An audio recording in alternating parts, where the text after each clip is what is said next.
Nous allons donc tout de suite entamer, mesdames et messieurs, notre sujet principal consacré au Festival de Luxor, comme on l'a annoncé au début de l'émission. Et nous avons le plaisir de nous entretenir avec M.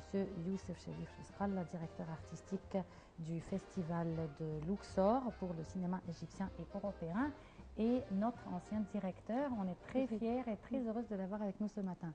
Bonjour. C'est un plaisir pour moi, merci.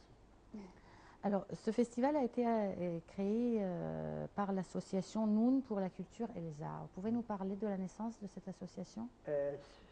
La prochaine édition, donc du 24 au 31, c'est la troisième édition.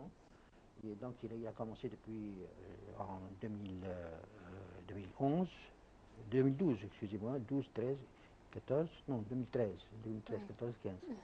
Et c'est un festival qui donc essaye de présenter des films égyptiens et européens en même temps. Cette année, donc, il se tient à Luxor. Nous dépendons, pas dépendants, mais disons que nous sommes aidés, une subvention par le ministère de la Culture et le ministère du Tourisme. Le ministère du Tourisme s'occupe des hôtels, de nous fournir donc les chambres d'hôtel, de payer la location des chambres, et puis le ministère de la Culture s'occupe de nous donner une certaine somme d'argent pour les billets d'avion, tout ça. Cette année, l'invité d'honneur du festival est la France. Il y aura plusieurs sections sous ce titre, cet hommage au cinéma français. Nous aurons premièrement un metteur en scène français qui va diriger le jury, un jury qui va voir 12 longs métrages, dont 11 longs métrages de pays européens et un film égyptien. Et il y a 16 courts-métrages, dont 4 courts-métrages égyptiens. Alors, à part le fait que le président du jury sera un metteur en scène français qui est Yves Boissier, qui est un monsieur qui a fait dans les années 70-80 un certain nombre de films, surtout à des thèmes politiques, comme un film qui s'intitule L'attentat, qui a été consacré à l'attentat dont a été victime Ben Barka, et autres films. Et d'ailleurs, nous avons présenté 3 de ces films dans le cadre d'un hommage à Yves Boissier. Et nous avons aussi, par ailleurs, réalisé qu'il y a plusieurs, au cours des dernières années, il y a plusieurs femmes réalisatrices qui tournent actuellement en France. Alors nous avons pensé faire une espèce d'une section consacrée aux femmes réalisatrices, aux femmes françaises, des réalisatrices françaises. Et donc nous avons présenté 6 films de 6 réalisatrices, avec la présence de 2 de ces réalisatrices. Et il y a aussi un petit clin d'œil à la nouvelle vague française, la nouvelle vague qui a été donc qui a causé ou dont les auteurs sont par exemple Jean-Luc Godard, François Truffaut, Éric Rohmer. Nous avons présenté 3 films de cette nouvelle vague qui est née vers la fin des années 50 et début des années 60. Voilà un peu pour... Il y aura aussi 2 films, 2 longs métrages qui sont consacrés, sont des films d'animation pour les enfants. Nous espérons que, vous savez, à Luxor, il n'y a pas de salle de cinéma. Donc les gens ne voient pas des films, sauf à la télévision.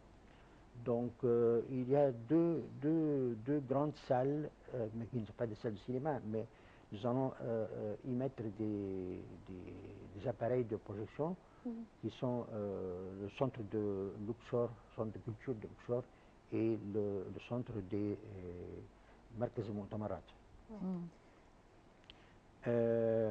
Alors en fait, on a toujours, c'est-à-dire on a toujours eu cette idée d'organiser les festivals ici au Caire. Alors comment vous avez eu l'idée de sortir du Caire et d'aller à Luxor, et pourquoi surtout le Luxor? Il le fallait, parce qu'actuellement, comme vous le savez, donc il y a le festival du Caire, le festival d'Alexandrie, il y a le festival à Ismailia pour les documentaires. Sinon, le hasard a voulu qu'il y ait une autre association aussi qui a pensé à faire un festival à Luxor, mais cette fois-ci consacré au film africain. D'ailleurs, il se tient 2 mois plus tard, et c'est aussi une association privée, donc mais je pense que quand on pense qu'au Maroc, par exemple, il y a pas moins de 40 festivals. Un festival pour les films d'enfants, un festival pour les films du Moyen-Orient, pour les films de la Méditerranée, pour les films réalisés par des femmes, et ainsi de suite. Dans chaque ville, il y a presque un festival. Ouais. Et tous sont... c'est le ministère de la Culture ou de l'Information qui les aide. Alors, je pense qu'en Égypte, avec la tradition qu'on a du cinéma, il faudrait qu'il y ait plus de festivals. Nous avons aussi un festival qui se tient, mais pas régulièrement depuis quelques années, le festival du film pour enfants, oui. D'ailleurs qui va reprendre cette année au mois de mars. Ouais. Donc deux festivals assez importants quand même à Luxor, celui du film égyptien et européen et celui du film africain, oui. Et pas de salle de cinéma. Je pense que les responsables devraient y faire quelque chose quand même. Écoutez, il y a des projets, il y a un projet il y a des chaînes, des producteurs et des distributeurs qui ont envie de bâtir des salles de cinéma, à condition que le gouvernorat de Luxor, par exemple, leur fournit le terrain. Oui. Et ça, je pense que c'est très faisable, parce que finalement, le cinéma est un business qui rapporte. Bien sûr. Et un divertissement pour les gens. Oui, absolument. Ouais. Alors, en plus, j'allais dire que le film que nous allons passer, le film égyptien que nous allons projeter, c'est un film d'Amir Ramsès qui s'appelle Cairo Time, qui a eu sa première au Festival de Dubaï. Ici, il sera projeté dans la compétition. Et alors, concernant le cinéma égyptien, on va fêter le 100 ans de la naissance de Salah Oussef, le grand metteur en scène égyptien, avec la production de 6 de ses films, et partenaire du metteur en scène Kamel Telmessani, qui lui aussi est né 100 ans plus tôt. La comédienne Lebleba sera dans le jury, et aussi on va lui rendre un hommage avec la production de 3 de ses films. Et dans le jury aussi, nous avons voulu qu'il y ait différentes générations. Donc il y a des Bleba et il y a une jeune réalisatrice qui est Hala Lotfi, qui a un documentaire et un long métrage qui a été projeté l'an dernier. Donc on essaye de présenter donc, les différents aspects du cinéma égyptien, parce que les films de Salah Oussef, par exemple, seront des films sous-titrés. Donc, ils permettront aux invités du festival qui viennent de l'Europe de voir, s'ils ont envie de voir des films égyptiens sous-titrés. Je veux dire aussi que l'inauguration va se faire avec un film, disons, je peux dire que c'est un film événement, parce que c'est un film qui date de 1922. C'est un film muet allemand qui s'intitule La femme du pharaon. C'est un film qui a été qui était perdu et on a retrouvé des parties de ce film un peu partout et on l'a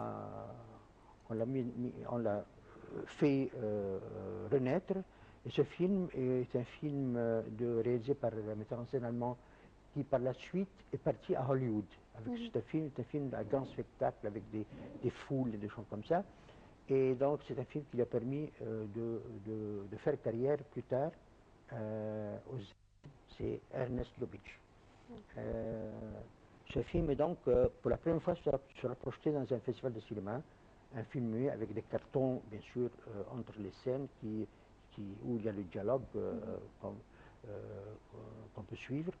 Et d'ailleurs les dialogues sont sous-titrés en arabe, donc ça permettra aussi à tout le monde de pouvoir suivre le film.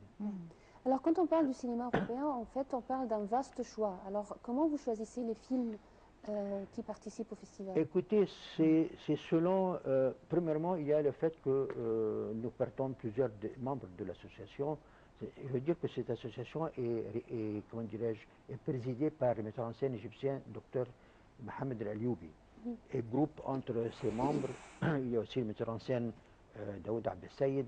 Il y a Dr. Magda Wassef qui est la présidente du festival. Il y a aussi la critique Magda Maurice. Donc, au gré des festivals de cinéma auxquels nous assistons, nous voyons des films.